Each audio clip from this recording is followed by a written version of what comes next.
this is Chandler and I'm Samantha and I make dresses. Today we're going to be making a dress inspired by Kylie Jenner's miumiu dress, this one here. So if you want to know how to make that dress, then keep watching.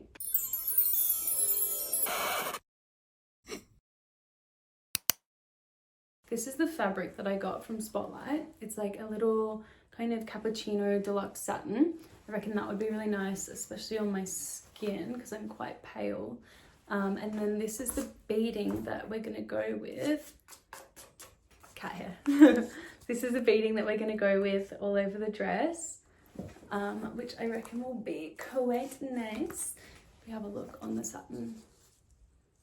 So yeah, I'm really excited. I'm gonna do a new draping technique that I haven't done before. I've seen heaps of people just use masking tape and like put it all over their body and then draw out the pattern pieces like on their body. So I'm gonna try doing that. Ooh, look at the color. Wait a second. It's gonna look so good. This is actually taking so long. Oh my god. This is how far I got, but I just had to go and lay down because I felt like I was gonna faint because I can't breathe properly. So I'm gonna take this off and then we're just gonna do it a different way. It was a shame that that didn't work out, but whatever, we're just gonna go back to the method that I usually use. So back to the old faithful technique that I love so much. I've just grabbed two garments that fit me nicely, a little skirt and a little bodysuit, and I've just put them together and I'm literally just tracing around them. There's nothing spectacular about it. I'm just tracing around them in the shape of a dress and I'm just allowing for seam allowance on all sides. And then we kind of just get the general shape of a dress. It's much easier. No one's fainting here. You can see this is what one half of the front looks like. Looks like a dress to me. I'm just eyeballing my princess seams. There is no science to it, no measurements, no numbers. I'm just eyeballing it. That's what it looks like at front. Super cute. Exactly the same as Kylie's, for sure. You can see all of my little sections line up, my center seams, my waist notches, both of the hems. You can see the back one, it comes down a little bit further. Looks like it will look weird, but when it wraps around the body it does lie flat, so don't worry about that. It's just to allow for the badonk, and you should allow for your badonk too. Chandler! So this is what my pieces look like all cut out. You've got my fronts on the left, my backs on the right.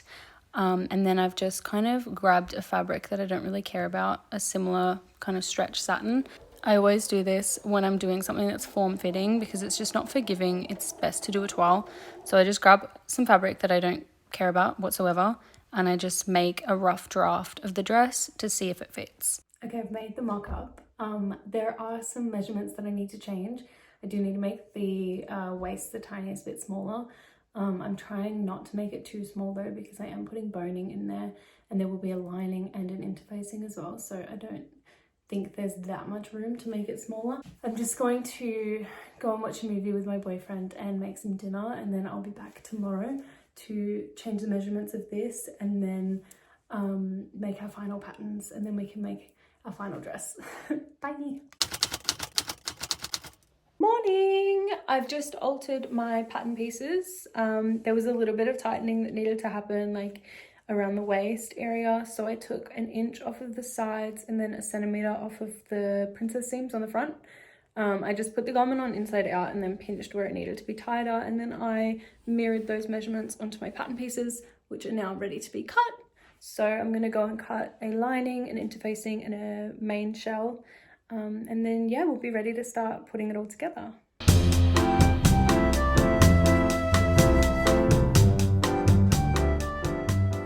I've cut out all my pieces. This is our lining here, this is our main pieces, and this is our interfacing. So this will be ironed into this to make it a bit thicker and stronger to give that kind of structure that Miss Kylie has in her dress. Guys, look at Bingy. Just enjoying the day. God, I wish I was a cat. This is why we use interfacing. This is what the fabric looks like now. You can see how it's quite structured. It doesn't flow as easily as it used to. This is what it's like without it. Now that I've got all of my fabrics, the first step to construction is sewing it together. So I'm just sewing my front panels together and then my back panels together, and then we just leave the side seams open so that we can do that last. Here's the front as an example. And then I just made this little flap pattern that Kylie has on her dress. She's got hers on both sides, but I just put mine on one.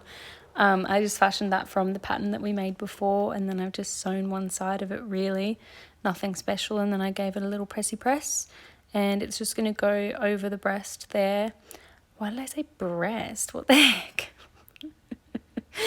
It'll go at the top of the dress, and then I've just got to sew my side seams together.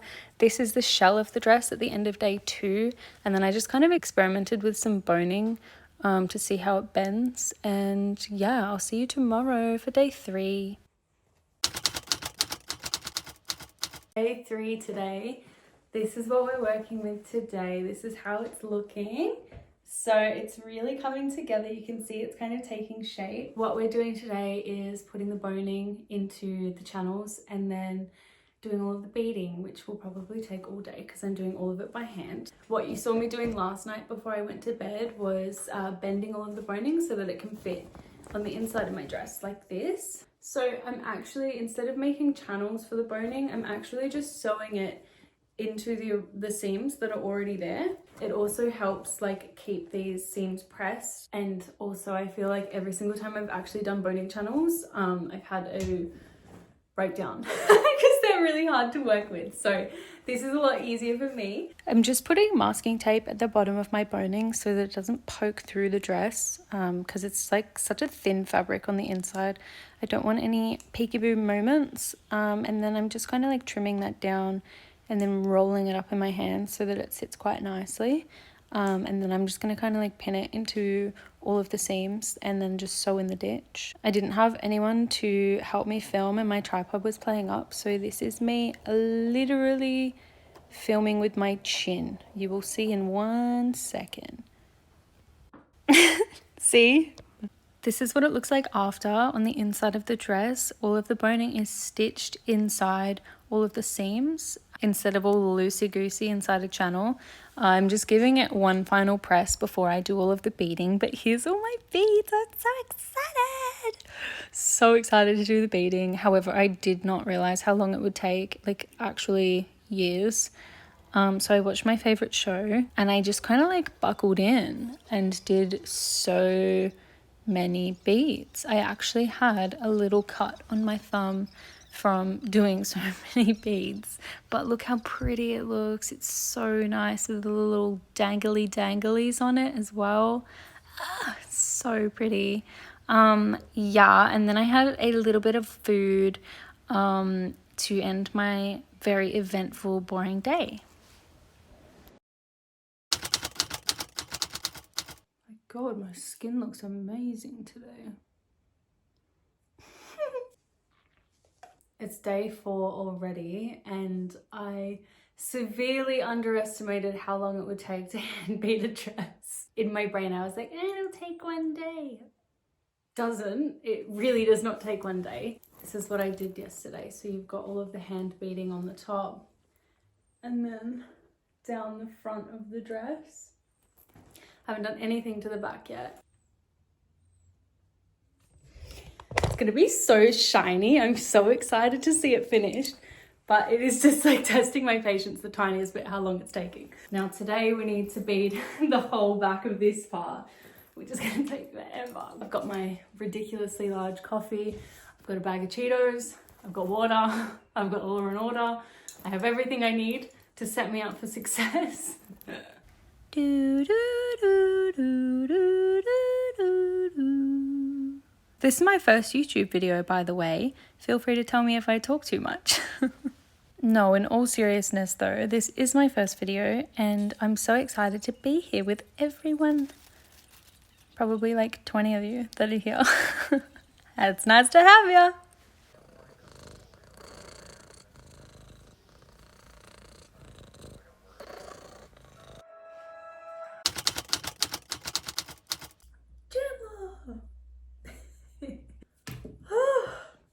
It is day 5.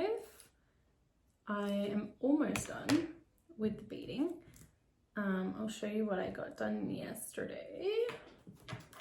So this is all I managed to get done yesterday for the back.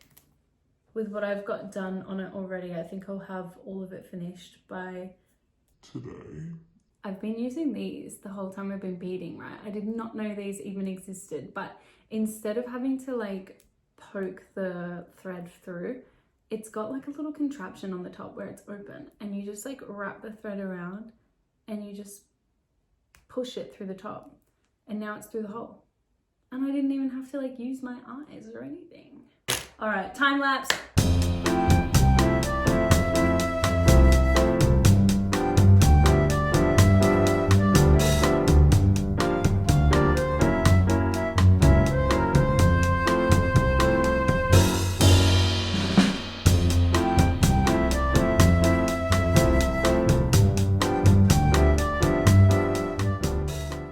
It's 4 o'clock. I've been beading all day and I'm gonna go and make some lunch. But here's an update of what the back is looking like. I'm almost done.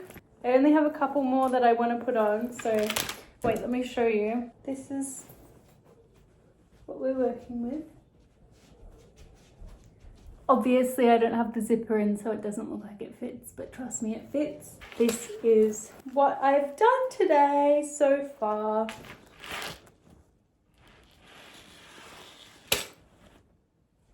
So let's go make some food. Cheese hacks. I wanted to give my eyes and my hands a little break, so we took Rocky for a walk down to the park where we usually take him to see the cows, and that was so nice that I just didn't even do anything for the rest of the night. We just ate dinner and we watched TV shows, and it was really, really nice. I'm so excited for you guys to see this dress. It is so beautiful. I'm glad I spent so long on it. Usually I do dresses that take like an hour, but this dress is so worth it, and you can tell it took me ages, and I'm gonna love it forever, and I think you guys are gonna love it too. So make sure you tell me in the comments what you think of it and what I should make next. Then I just did a little face mask and relaxed, but I'll see you tomorrow for the final day and the dress reveal. It's day 6 and the beading is done. Yay! This is the front of the dress, and then this is the back of the dress. All of the beading complete. I do not have to bead ever again. This morning I've put together my lining and I've just ironed it, but I've left this little hole in it in the front so that we can do our hem through that later. I also just want to just say real quick, if you have made it to this part of the video, thank you so much for sticking around and watching. Thanks for making this dress with me, and I hope we can make some more things in the future if you consider subscribing, and comment down below what you want me to make next. Now let's go finish this dress.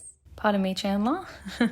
The final stages of constructing this dress are really, really simple once you get the hang of them. I'm just going to insert my zipper into this dress, and while I'm doing that, it'll basically just attach the lining into the main fabric. So you want to put your lining around the main, you want to have your right sides facing each other, and you just kind of want to sandwich the invisible zip in both pieces of fabric. It can be kind of tricky the first time you do it, but you got this. And then at the end of pinning, you should have your wrong side on the outside, and then when you open it, you should also have your wrong side on the inside. That's how you know you've done it right. You want to sew it with an invisible zipper foot to make sure it's super flush, and from the back it just kind of looks like a seam. So I just did that, and then this is how it looks on the inside. You can see there how it's coming together. Then this is what it looks like with the zipper inserted. So we've got our lining clearly on the inside, and then our right side of fabric on the outside, which is exactly what you want. Now we have to do the top of the dress, attaching the lining and the main from the top. All we do here is just turn it back inside out and then pin the tops together, straight stitch along the whole thing, and then turn it back inside out. Pretty much as simple as that. And this is what it ends up looking like when it's the right way around. You can see the top is now done, the zipper is done, and now we'd have to do our hem. The top I would press and do a top stitch on, which I did, but to finish the hem, you want to use that hole that we left earlier. Pull both of your hems, your lining hem and your main hem, through the hole, and then you want to stitch it like that. And then once it's done all the way around, then you just poke it on back through. Then you'll end up with a big ball like this, and you just shove everything back through the hole, give it a big press, and then you just stitch up the hole. I pressed the top of mine and top stitched it just so that it didn't fold over when I was wearing it and show the lining, but that's just personal preference to me. And then I did also put a massive bow on the back. However, I attached it with little hook and eyes, so you can wear it without the bows. And because of all of the embellishments on the dress, you can't actually... And that's pretty much all there is to making a dress. I think it went well. Let me know what you think in the comments, and are you ready for the grand reveal?